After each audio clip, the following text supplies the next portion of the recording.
it's no longer news that with the current situations happening in Nigeria, they need to be prudent and save costs and stop wastage is a call for every family. This is Improved Seeds on your first agricultural television in Nigeria. I am Hilda Hamsen Francois, and today's topic is unperishable items of food and how to reduce or stop wastage. We'll be right back where I'll introduce our guests, Mr. Lawal Olushola Lawal, an officer and a farmer who is our regular guest, and we will discuss on the different types of perishable, different types of cultivation of items such as perishable items, and how we need to preserve and store them. This is Improved Seeds.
This is Improved Seeds and my guest, Mr. Lawal Olushola. How are you doing? Good morning, madam. How work and everything? Thank God. All right. How is Nigeria treating you now? Yeah, Nigeria is good. Pray for better. All right. So, what are perishable items? Perishable items, as the names imply, these are things that get spoiled easily, and they can be also termed as food items that have very short shelf life. They don't, after harvest, they deteriorate easily within few days. And most of them are commonly vegetables, fruits, and other farm products that have higher content of water. So these are perishable items. Alright, so now for the sake of our viewers, what are the differences between perishable and non-perishable items? And then, what are the driving causes that meet some of the perishable items spoil? Okay, so perishable and non-perishable items. Perishable, they are not to be stored after harvest. Okay, such as? Such as tomatoes, such as cucumber, such as even cassava.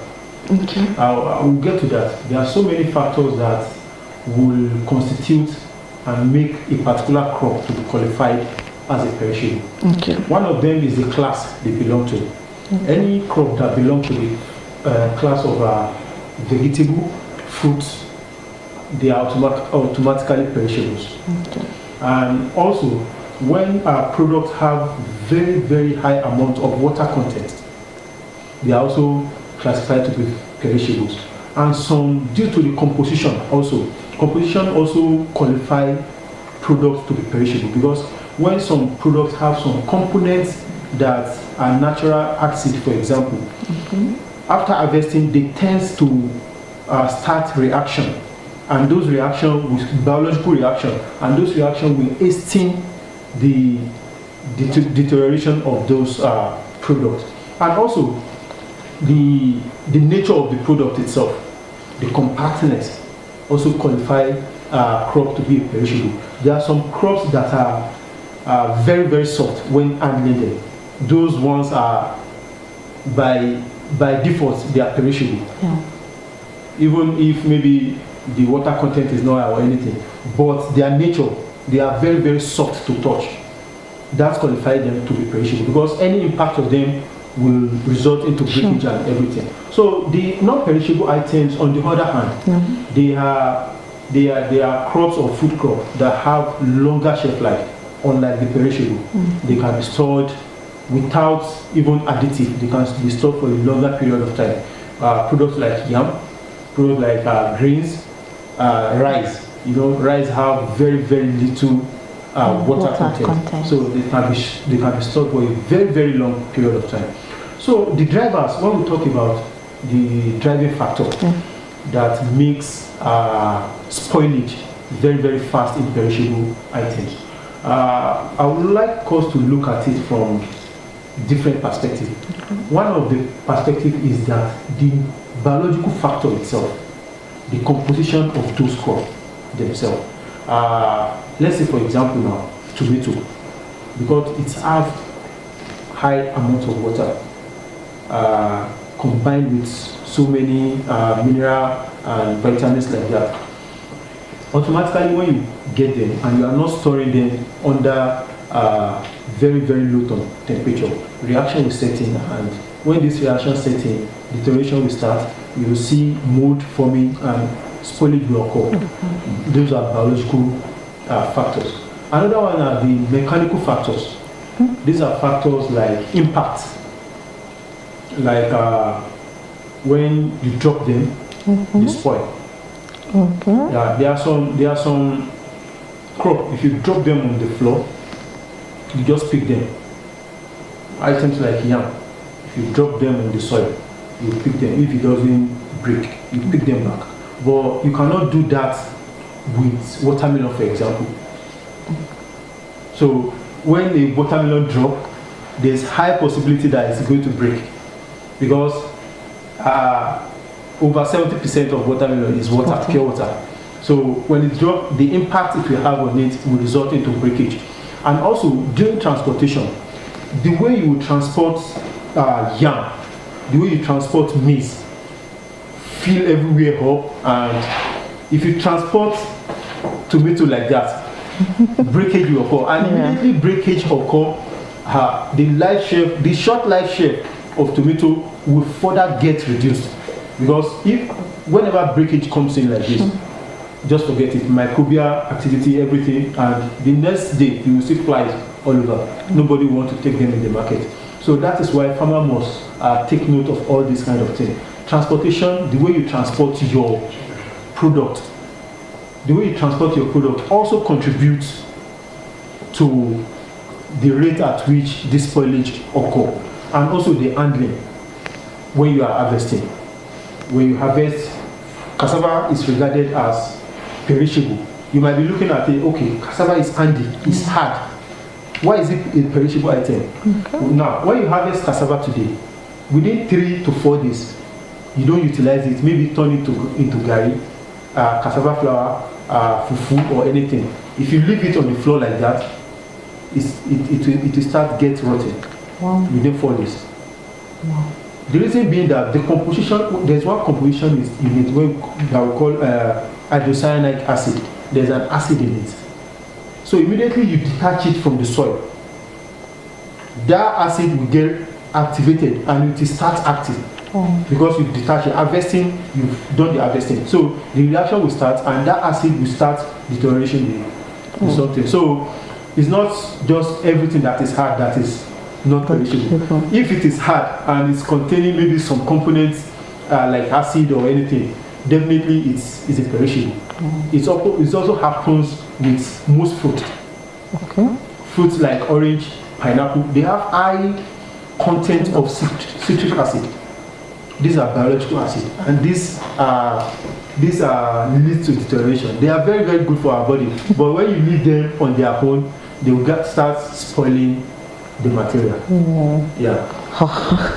All right, that's interesting. So now tell us, how can farmers reduce, this rate of waste in perishable items?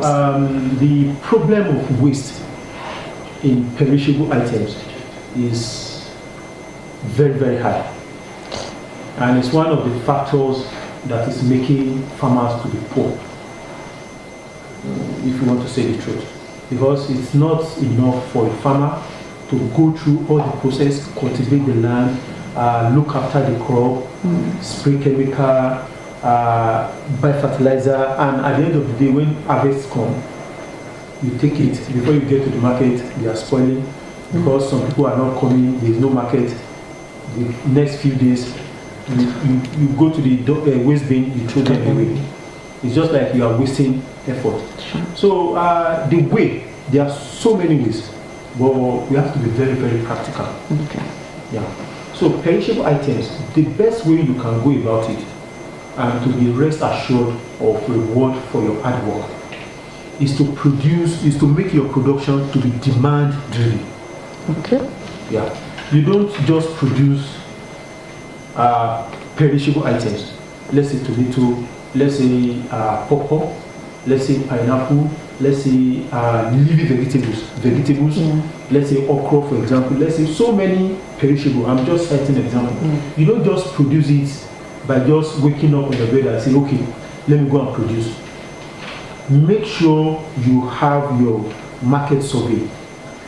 Establish, okay, there's a demand, or make sure you've identified an off-taker. Okay. It's very, very important because it's not something you can stop for a long time. So the number one thing is to make your production to be demand driven. So number two thing on how to prevent all this kind of waste is to practice what we call phase planting. Phase. Yeah, I'm going to explain that. Phase planting. We also call it staggered planting. It's an approach that will make farmer to prevent farmer from market forces if the market forces are not palatable at the point. So for example, what staggered or phase planting means is that if you have a 2 acre of land or a 5 acres of land, sure, and you want to go into tomato, for example, you divide these 5 acres into 5, 1 acre. 1 acre. You divide it into 5, okay, and when you divide them into 5, the first portion you plant your tomato that you want to plant. You plant it this month. Okay. The second portion of the land, you give it maybe 3 weeks interval. Okay. You plant another portion. The third portion, you give it another 3 weeks interval. You plant another portion. So there's a gap of 3 months, okay, in between all those fields, all those portions of your land. So whenever the harvesting will happen, the harvesting will not happen at the same time. Okay, sure. So in case when the market is not favorable, you will not be at loss at once because markets do fluctuate. Sure. This week, there might be high demand for tomato in the market, and the price will be very high. And you might be unfortunate, another week, very low, nobody wants to take tomato. And if your harvesting happens at that time, definitely 100% you are lost. So when you practice this phase planting, you'll be able to save yourself. If the market forces are not palatable, you are definitely assured that your own harvesting or going to the market is not also happening at the same time. So it's a kind of insurance and saving yourself. Because one thing with Nigerian farmers, we plant at the same time. Mostly we plant at the same time because everybody is waiting for the rain to cultivate. So if you are able to do this kind of thing, it will prevent you because market do fluctuate. So you have your harvest or product spread across the year. So we always have to okay, you go to market every month. Not that okay, all my feed, I'm harvesting it this month. And if it falls at a bad time in the market, you have lost. So that's another thing. Another way to reduce wastage is to be careful when we are harvesting perishable. One of the factors that promotes deterioration and wastage in perishable production is the way farmers handle them before they get to the market. And one thing is that there's something we call selectivity among consumers in the market. Everybody wants the vegetable they want to buy very fresh, not broken, not. So you have to be very careful on your own part too. The era of packing tomato in sack is gone. Farmers should desist from it because when you pack tomatoes in sack, it gets spoiled faster because there will be force. Compaction will occur and it will create problem for you. All those tomatoes will be breaking, and when you get to market, is either they are not taking it or they are offering you lower price. So farmers should imbibe the use of crates. Crates. They are things we call vegetable crates. It's not advisable even to use all these local baskets because they will get pressed somehow. So it's better you use crates, and those pressing will be avoided. You get your product to the market in a wholesome nature. And you'll be rest assured, okay, nobody will be able to be pricing your tomato anyhow because of the breakage or anything. And even when you prevent your tomato from breakage, you've already helped those tomatoes in at least prolonging their shelf life. Because a broken tomato will expose them to microbial attack, and the second day you will see all those small fly like this. So most important, handling. And also I've talked about the tomato one. Yes. The one that are tubers, when you want to harvest them when the soil is wet. Because any bruise that occur on cassava, it also invites microbial attack, and that is where deterioration will start. So any injury on your perishable should be avoided. Just avoid injuries on your crop, because these are material that have content that are biological content. Any exposure like this, they will get activated and the reaction will start and deterioration will start. So prevent all this kind of thing and be mindful of the kind of motor you want to use, not the one that will be adding injury to your crop. Those are the ways by which you can prevent. But most importantly, before we go for the break, I think we'll be discussing that one later, is the processing aspect of it. I don't know what to say. He has said it almost everything. Talked about the biological factors, the mechanical factors, and other factors that need to be handled well when you are harvesting or when you are trying to preserve your perishable items. This is still Improved Seeds on your first agricultural television in Nigeria.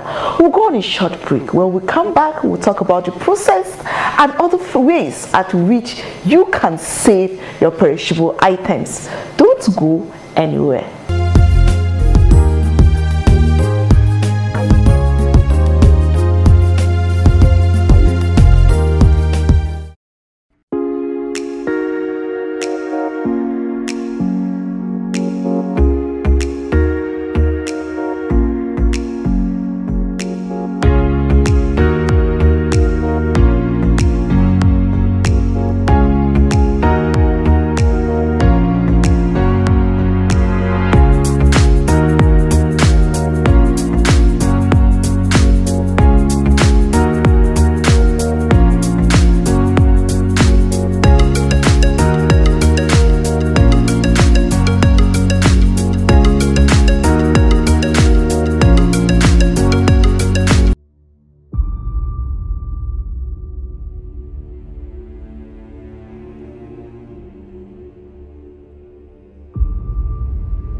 back. Before we went on the break, we were talking about perishable items and how to preserve it.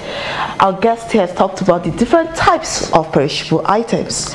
It will amaze you to know that even cassava is a perishable items, because of some of the contents of chemicals and water in some of the foods makes them perishable items, and then ways at which we can preserve it, such as demand driven. That is one of the methods, that is farming when the demand is needed the more. You don't rush into the market. You talked about the phased or staggered planting. You said space and other methods. So what are some of the perishable items that can be shipped? Is it all that can be shipped, or you can enlighten us on that? As we all know, the world is a global village. Sure. And which has given birth to exchange of commodities. So we produce more commodities here than some other countries. So some other countries produce more commodities than them. So this gives to trade and international relationship. So any product can be shipped. Okay. So far you have your market. So you can ship pepper. You can ship wherever they are needed. You can ship pineapple if it is needed in any way. You can ship pawpaw. You can ship anything. But there are some requirements. Because this shipping will also take time. Okay. And bearing in mind that what you are shipping are perishables. So you have to put in some condition that will make those products get to the destination at a very, very fresh state. So one of the things, the most important thing is that items or food commodities that are meant for exportation or shipping, they have their own stage of harvesting. Okay. Yes. Okay. You don't. I will cite an example of pawpaw. Okay. A pawpaw that you have marked for export, you will not harvest them until when they are ripe on the tree. Okay. Yes. You will not harvest them like when it is fit for eating, that you've seen all the sign of ripeness on it. Yes. No. Okay. If you harvest that and you try to ship, before it gets there, it will get rotten. Sure. So now, what you do is to examine your pawpaw tree and see, okay, there's a way you observe it. You say, okay, this is a mature pawpaw fruit. Sure. And the ripening is about to start. But the development, the expansion in size of the pawpaw fruit, the process has finished. What remains now is for the ripening to start. And you can see maybe the ripening has started and is about 5 to 15%. That is the best way you can then harvest. Want to keep a date with us next time for another special episode of the program Improved Seeds on your first agricultural television in Nigeria. I am Hilda Homself, Phantom saying, save money, enjoy yourself, and eat good food.